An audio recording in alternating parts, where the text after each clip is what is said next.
So, we have already understood the basics of Internet of Things. Now, let us try to understand that what are the essential building blocks of Internet of Things. So, one of the very essential components of Internet of Things is sensors and the other one is actuators. So, whereas the sensors basically sense the physical phenomena that are occurring around them, the actuators basically based on the sensed information, the actuators they actuate, that means they perform some actions on the physical environment. So, they take some actions based on what has been sensed. So, essentially if we see that we have a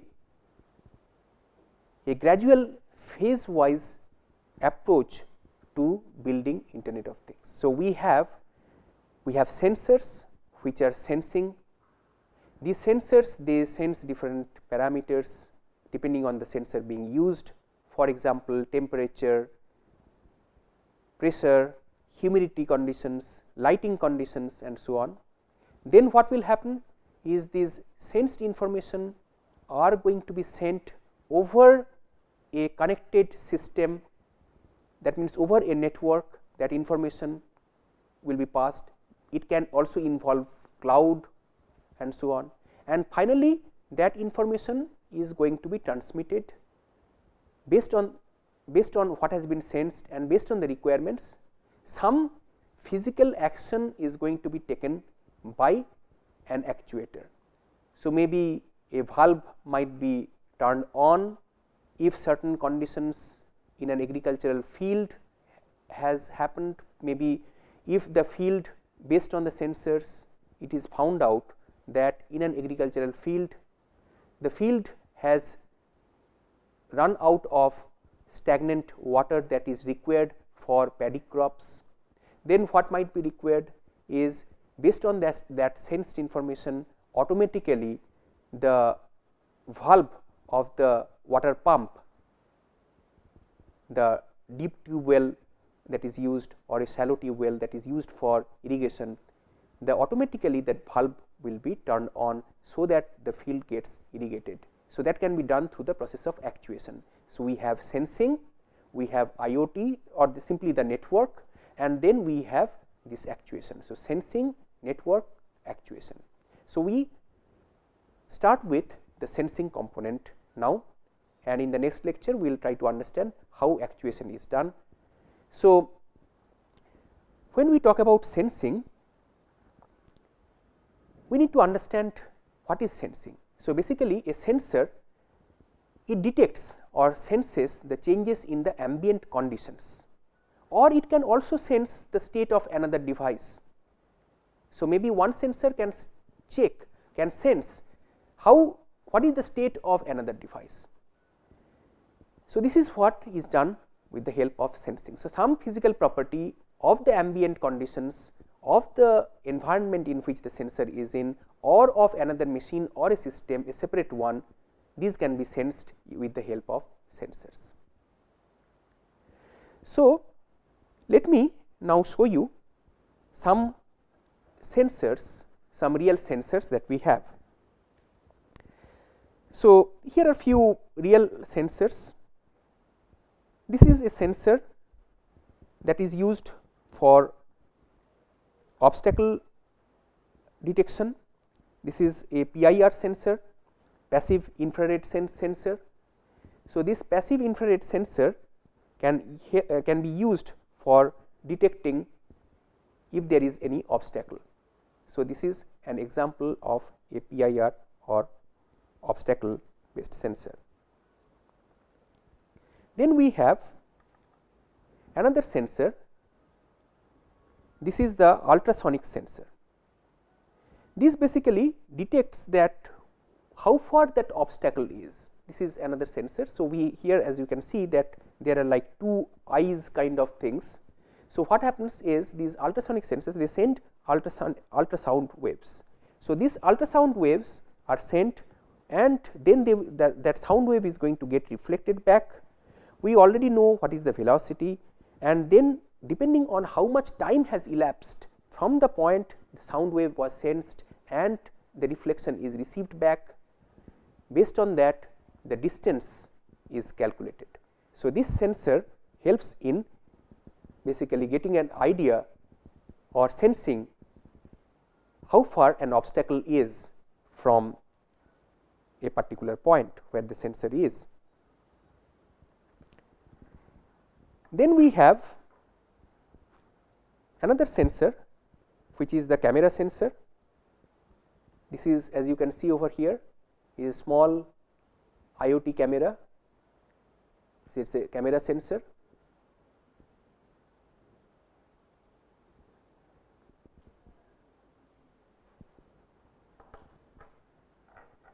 Then we have this one here, which is a smoke detection sensor. So, this sensor can help in detecting the smoke.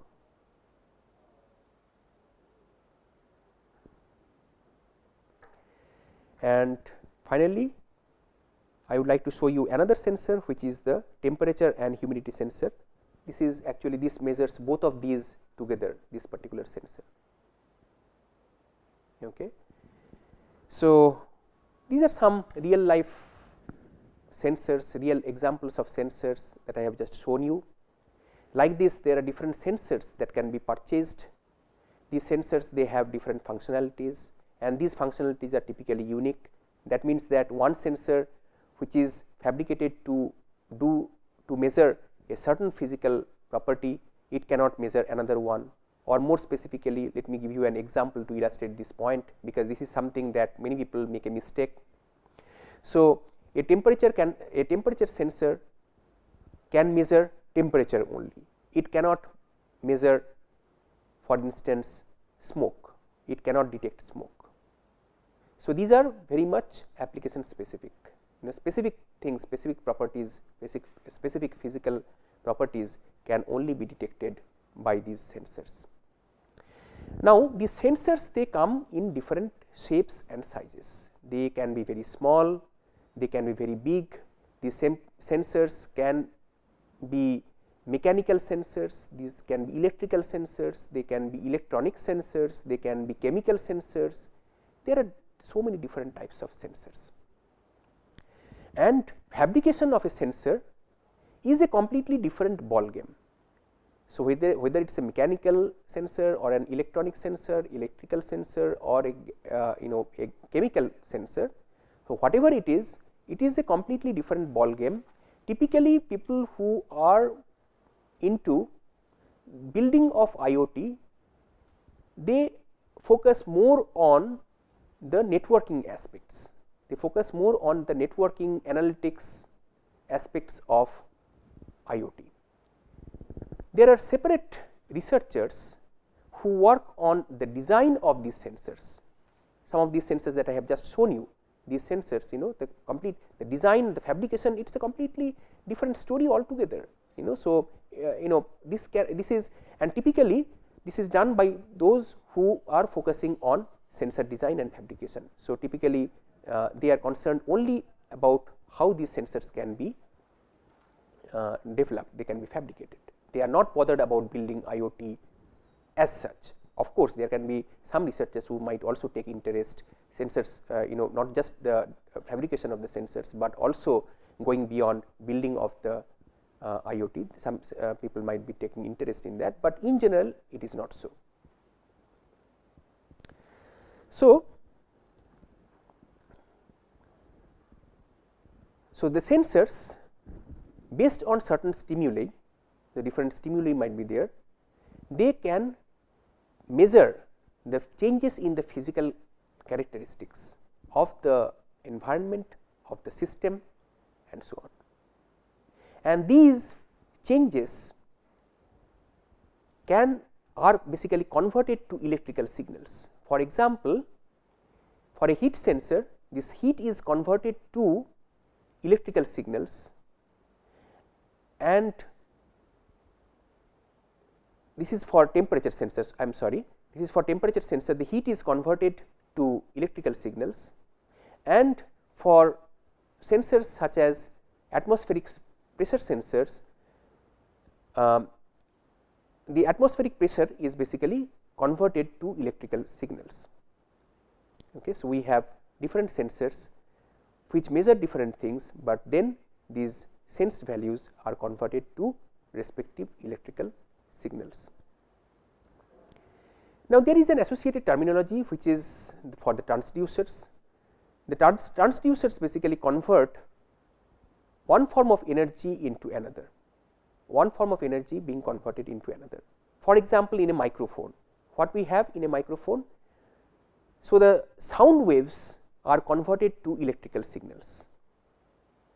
The sound waves are converted into electrical signals and then to an output device like a loudspeaker, and we are able to hear that sound.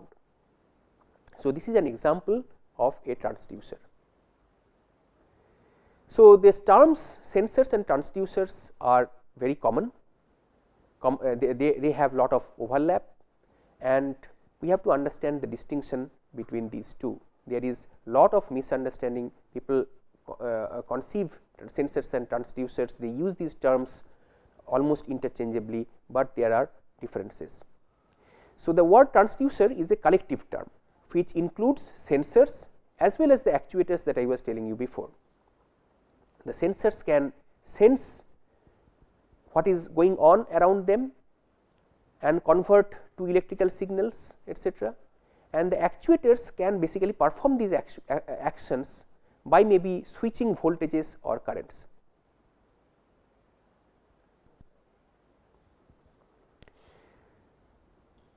Now, the sensors have different features. They are sensitive to the property, the physical property that is being measured. So, they are sensitive only to that measured property. So, basically a temperature sensor can sense only the ambient temperature of the room, and it is insensitive to other changes, maybe changes in the atmospheric pressure or changes in the lighting condition of that room. There is a terminology which is called the resolution. The resolution of a sensor is basically defined as the smallest change that it can detect in the quantity that is being measured.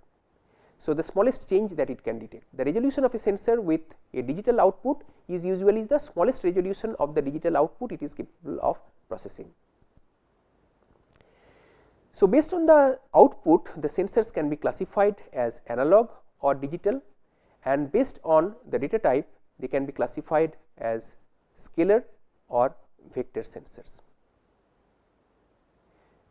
So, in the analog sensor, what we have, these sensors give continuous analog output. So, for example, temperature sensor, continuously the changes in the temperature are going to be sensed, measured, and the output is going to be an analog signal. Digital sensors basically give digital outputs on and off, for example, and like this discrete digital values are given as outputs by these digital sensors. Then scalar sensors basically measure scalar variables which can measure only the changes in the magnitude, whereas the vector sensors not only the magnitude, but also the direction. So, scalar sensor example would be temperature sensor is an example of scalar sensor, because irrespective of which orientation you put the temperature sensor or in which direction you are taking it, it is going to give you the magnitude value only, the changes in the magnitude of the temperature. On the contrary, we have the vector sensor, for example, the camera sensor or the accelerometer sensor, whose values are dependent on the orientation, on the direction, and so on, direction in which the sensor is being put and the way it is measuring. So, it is dependent on that. So, we have analog sensors, we have digital sensors, we have scalar sensors, and we have vector sensors. So, analog sensor I already mentioned about analog sensors. Temperature sensor, temperature is typically measured with the help of thermometer or thermocouple. Thermometers are quite common, but thermocouple is something that is used in the geysers, for example. So, you have two different metallic strips, for instance, and these strips they can the thermocouple, in the thermocouple they can bend and so on. So, these based on that based on the amount of bending, etc., they measure the changes in the temperature, so if you calibrate the thermocouple, so accordingly it is going to give how much the temperature has changed, and depending on that one can understand how much the liquid has heated up or has cooled down. Digital sensors produce digital discrete voltage levels or signal levels. So, binary values like 0 and 1 or on and off are output of digital sensors. Scalar sensors measure only the magnitude. Physical quantities such as temperature, color, pressure, strain, etc., these are scalar quantities, and measurement of the change of magnitude is sufficient to convey the information. On the other hand, vector sensors produce output signal of the voltage which is generally proportional to the magnitude as well as the direction and orientation of the quantity that is being measured. So, physical quantities such as the sound, image, velocity, acceleration, orientation, these are all vector quantities, and their measurement is not just dependent on the magnitude, but also on the direction. So, for example, accelerometer sensor, they give outputs in 3 dimensions x, y and z coordinate axis. Here are some examples of different sensors. Light sensor, for measurement of light we have the LDR, which is the light dependent resistor, photodiodes.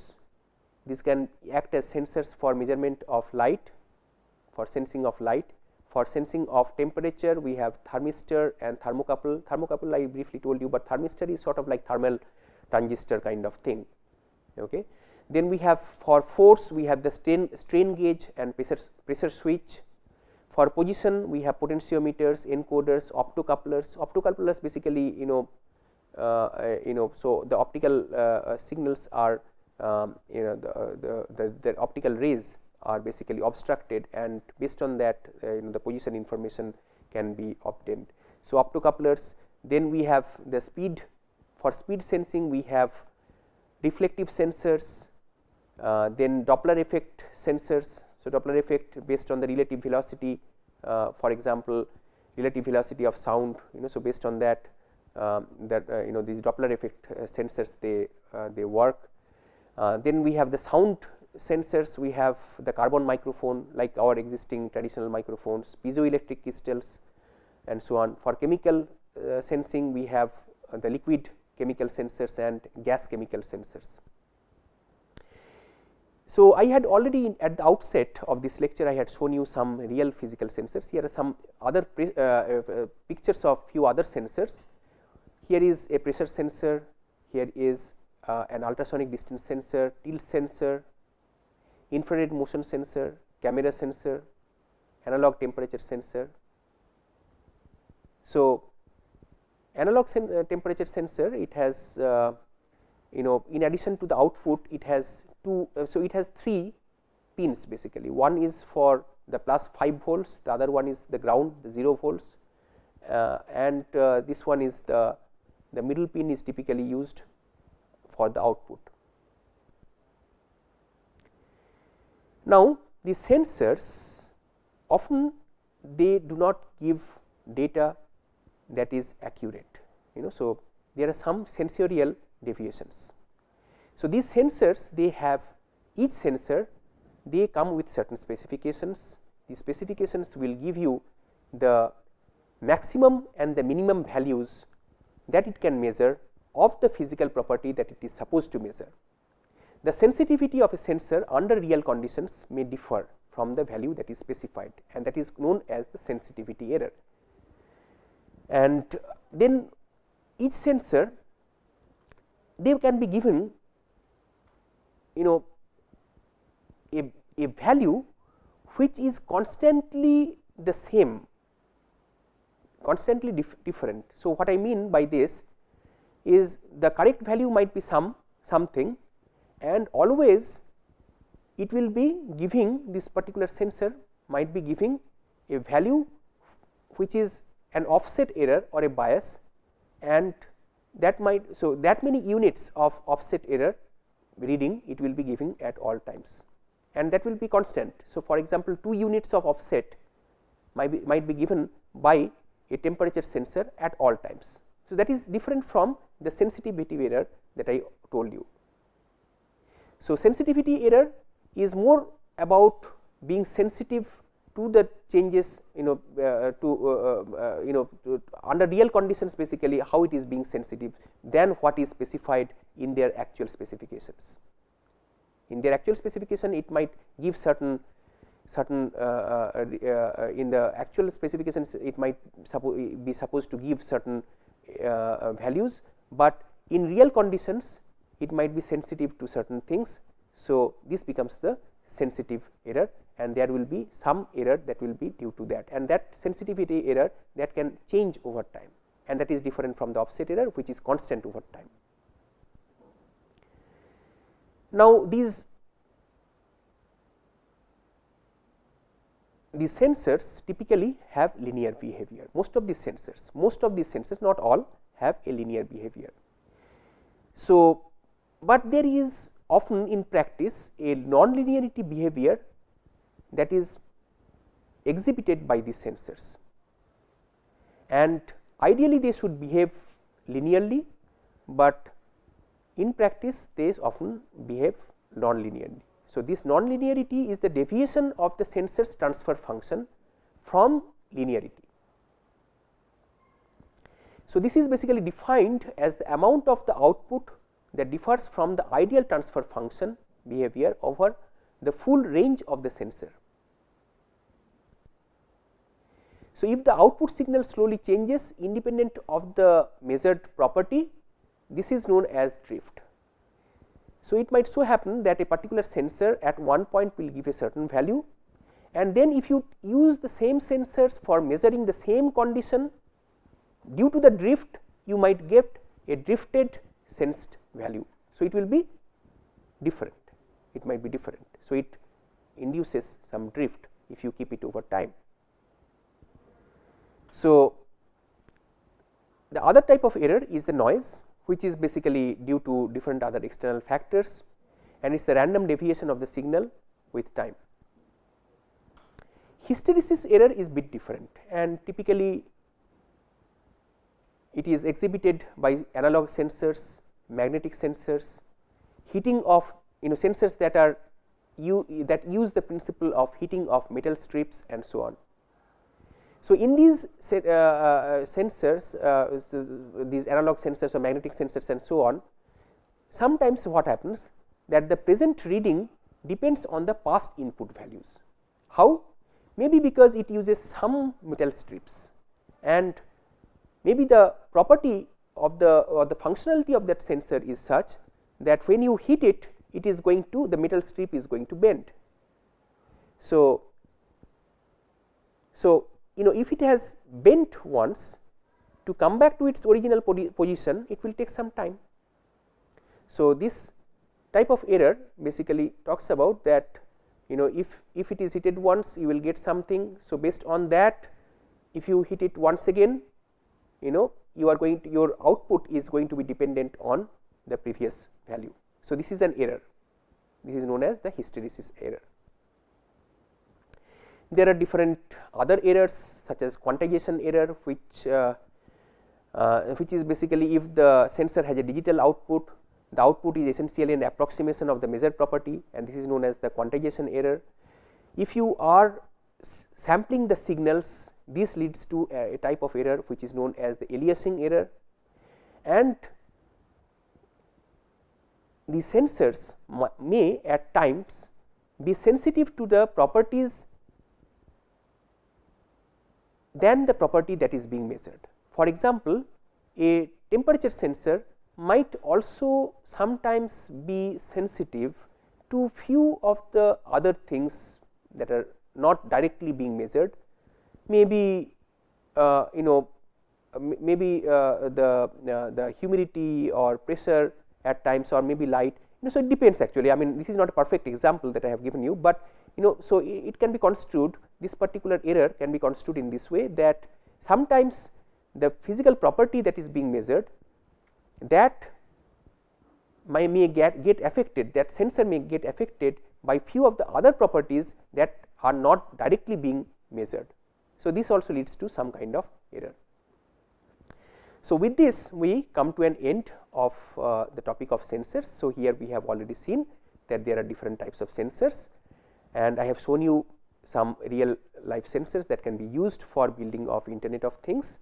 I have also shown you pictures of many other sensors, and these sensors are used in something known as the sensor nodes. The sensor nodes are eventually going to get connected, they are not going to be networked together, internetworked together, and together that is going to form an Internet of Things, and this Internet of Things is going to be used for improving the overall service quality in the society, of the business, of the environment as a whole.